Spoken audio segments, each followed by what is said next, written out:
রাসূলুল্লাহ সাল্লাল্লাহু আলাইহি ওয়াসাল্লাম বলেন, যে ব্যক্তি আমার 40টি হাদিস আমার উম্মতের কাছে পৌঁছাবে তার জন্য আমি কিয়ামতের দিন বিশেষভাবে সুপারিশ করব।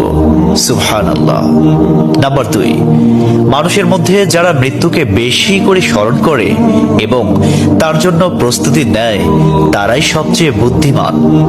নাম্বার 3, প্রত্যেক জিনিসের জাকাত আছে আর দেহের জাকাত হচ্ছে রোজা। নাম্বার 4, যে তার সময় আল্লাহর জন্য ব্যয় করে না তার জন্য জীবন অপেক্ষা মৃত্যু শ্রেয়।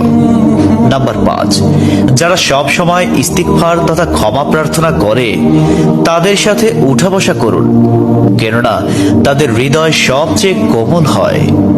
নাম্বার 6, তুমি যত সিজদা দিবে আল্লাহ তত গুনাহ তোমার মাফ করে দিবেন। সুবহানাল্লাহ। নাম্বার 7, সূরা ফাতিহা প্রায় 1000 রোগের ওষুধ। নাম্বার 8, হাতের তালুতে জ্বলন্ত আগুনের কয়লা রাখলে যেমন কষ্ট হবে তার চেয়ে বেশি কষ্ট হবে শেষ জামানায় ঈমান রাখতে। নাম্বার 9, রোজাদারদের জন্য প্রতিদিন জান্নাতকে সুসজ্জিত করা হয়। সুবহানাল্লাহ। নাম্বার 10, রাসূল সাল্লাল্লাহু আলাইহি ওয়াসাল্লাম বলেছেন, কিয়ামতের দিন সব নবীর চেয়ে আমার উম্মতের সংখ্যা বেশি হবে এবং আমি সর্বপ্রথম জান্নাতের দরজা খুলব। সহিহ মুসলিম, হাদিস নম্বর 196। 11, যে ব্যক্তি রোজা রাখা অবস্থায় মারা যাবে আল্লাহ তাকে কিয়ামত পর্যন্ত সকল রোজার সওয়াব দান করবেন। সুবহানাল্লাহ। নাম্বার 12, যে ব্যক্তি ফজরের নামাজ আদায় করলো সে আল্লাহর হিফাজতে চলে গেল। নাম্বার 13, রাসূলুল্লাহ সাল্লাল্লাহু আলাইহি ওয়াসাল্লাম বলেছেন, রোজা ও কোরআন কিয়ামতের দিন মানুষের জন্য সুপারিশ করবে। মুসনাদে আহমদ, হাদিস নম্বর 6626। 14, নবীজি বলেছেন, রোজাদারদের জন্য সবচেয়ে বড় খুশির সংবাদ হলো হাসরের মাঠে আল্লাহ সবার আগে রোজাদারদের সাথে সাক্ষাৎ করবেন।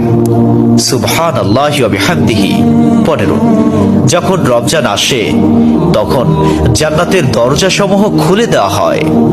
16, রাসূলুল্লাহ সাল্লাল্লাহু আলাইহি ওয়াসাল্লাম বলেন, যখন কোনো বান্দা আল্লাহর দিকে দুটি হাত উঠায় তখন তিনি তা ব্যর্থ বা শূন্য ভাবে ফিরিয়ে দেন না। তিরমিজি, হাদিস নম্বর 502। 17, হযরত মুহাম্মদ সাল্লাল্লাহু আলাইহি ওয়াসাল্লাম বলেছেন, একটি খেজুরের অর্ধেক হলেও দান করে জাহান্নামের শাস্তি হতে নিজেকে হেফাজত করো। সহিহ বুখারী, হাদিস নম্বর 6023। প্রিয় ভাইরা, নাম্বার 18, যদি ভালো হতে চাও তবে সর্বপ্রথম মিথ্যা বলা ছেড়ে দাও। 19, তুমি যখন রাস্তা দিয়ে যাও তখন আল্লাহর নামে জিকির করো, কারণ হাসরের দিন ওই রাস্তা তোমার নামে সাক্ষ্য দিবে। 20, তোমরা সব সময় উযু করো, কারণ কিয়ামতের দিন যারা উযুকারী তাদের হাত পা উজ্জ্বল থাকবে। সুবহানাল্লাহি ওয়া বিহামদিহি। 21, যার দুঃখ বেশি তার প্রতি আল্লাহর রহমতও বেশি। 22, যখনই নামাজে দাঁড়াবেন জীবনের শেষ নামাজ মনে করবেন। 23, যে মহিলা গর্ভাবস্থায় 1 খতম কোরআন পাঠ করবে তার গর্ভের ওই সন্তান একজন নেককার বান্দা হিসেবে দুনিয়াতে আগমন করবে। সুবহানাল্লাহ। 24, চুপ থাকার কারণে মানুষের যেই মর্যাদা হাসিল হয় তা 60 বছর নফল ইবাদত হতে উত্তম। সুবহানাল্লাহ। 25, রাসূলুল্লাহ সাল্লাল্লাহু আলাইহি ওয়াসাল্লাম বলেছেন, জান্নাতের সবচেয়ে নিকটবর্তী আমল হলো সময় মতো সালাত আদায় করা। সহিহ মুসলিম, হাদিস নম্বর 260। 26, যে ধোঁকা দেয় সে আমার উম্মতের অন্তর্ভুক্ত নয়। 27, তুমি জানো তুমি সঠিক তবুও তর্ক করো না, তর্কে জড়াইও না।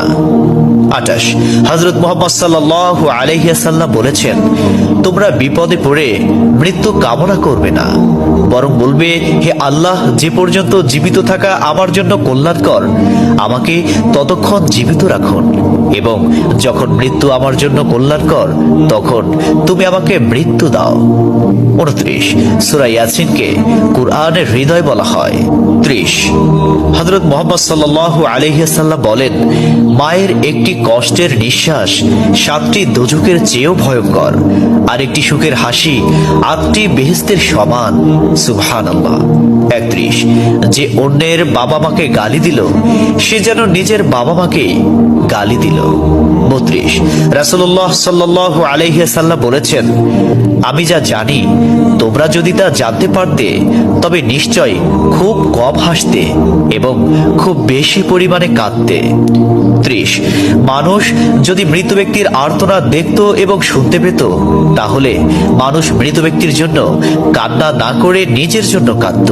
34 মহানবী সাল্লাল্লাহু আলাইহি ওয়াসাল্লাম বলেছেন, সূরা ফাতিহা তোমরা ধীরে ধীরে পাঠ করো, কারণ মহান আল্লাহ নিজে তার জবাব দেন। সুবহানাল্লাহ। হাদিস সূত্র মুসলিম 910। 35 রাসূলুল্লাহ সাল্লাল্লাহু আলাইহি ওয়াসাল্লাম বলেছেন, কিয়ামতের দিন যে জিনিসটি মুমিনদের পাল্লায় ভারী হবে সেটি হচ্ছে সুন্দর চরিত্র, আখলাক। আবু দাউদ হাদিস নম্বর 4101। 36 কবরের ভিতরের প্রথম চাপ পৃথিবীর সকল কষ্টকে হার মানিয়ে দেবে। 37 হযরত মুহাম্মদ সাল্লাল্লাহু আলাইহি ওয়াসাল্লাম বলেন, যে ব্যক্তির অন্তরে এক সরিষা দানা পরিমাণ অহংকার থাকবে সে জান্নাতে প্রবেশ করতে পারবে না।